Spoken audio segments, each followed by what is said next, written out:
The lights go down. The year is 2005. MTV's Video Music Awards are live, broadcast across the world. The crowd is buzzing, the stage lights glowing, and hip-hop is at one of its most powerful peaks. Then, out of nowhere, Fat Joe steps up to the mic. He looks calm, collected, almost relaxed. He cracks a sly grin and drops a line that changes the night forever. "I feel safe with all the police protection, courtesy of G-Unit." The crowd gasps. The cameras swing instantly to 50 Cent, and in a flash, everything explodes. 50 storms the stage, his voice blasting through the microphone. "What's up now, Fat Joe?" Security rushes in, chaos erupts. Millions of fans watch in shock as two of New York's rap giants nearly turn the VMA letters into a street fight. It's one of the most unforgettable live moments in hip-hop history, but what the world saw that night was only the peak of a feud that had been brewing for years. To understand why 50 Cent and Fat Joe clashed so violently, you have to rewind. The early 2000s were a war zone in New York rap.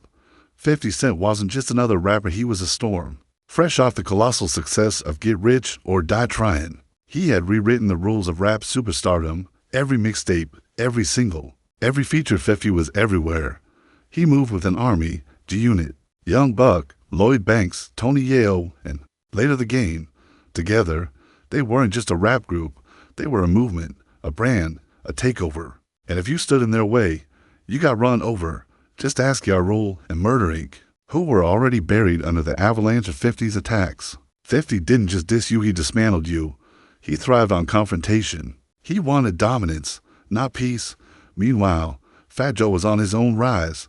Unlike 50, Joe was a seasoned veteran, coming out of the Bronx. He had paid his dues in the streets and the industry. He had hits, respect, and most importantly, a crew of his own, Terror Squad, with Remy Ma, Big Pun's legacy, and the massive anthem Lean Back. Fat Joe wasn't just surviving, he was thriving. Lean Back was everywhere. Clubs, radios, block parties. It was the sound of the summer. And Joe was at the top of his game. So how did these two titans collide? The answer lies in one song, New York. In 2004, Ja Rule already locked in a vicious war with 50 released the track with Fat Joe and Jadakiss. To most fans, it was a love letter to their city, but to 50, it was betrayal in his eyes. Anyone who stood next to Ja Rule was standing against him, and for 50, neutrality didn't exist. If you weren't with him, you were the enemy. 50 responded the only way he knew how, with a scorched earth attack.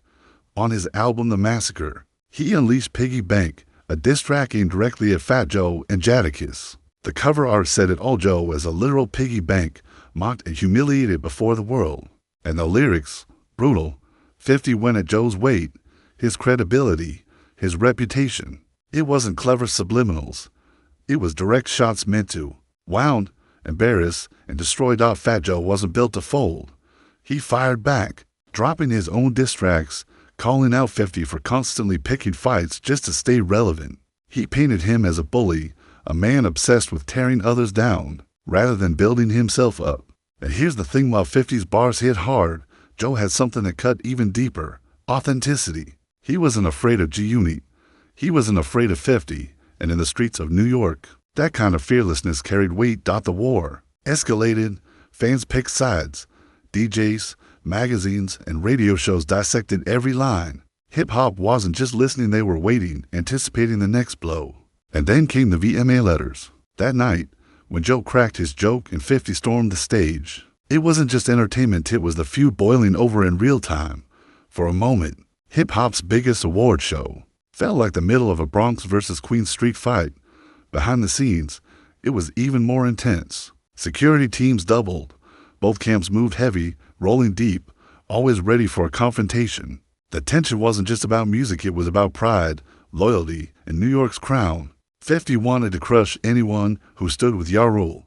Joe wanted to prove that no one, no matter how powerful, could bully him or his crew. But here's what makes this feud different from others in 50's long list of wars. Unlike Ja Rule, Fat Joe didn't crumble. He didn't disappear from the charts. He didn't let 50 dictate his career.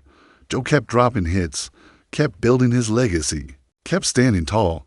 That resilience made him one of the very few who could go toe-to-toe with 50 Cent and come out with his respect intact. Over time, though, the heat began to fade. Hip-hop shifted, new stars rose, and both men found themselves focusing on bigger things. 50 was expanding into movies, TV, and business ventures.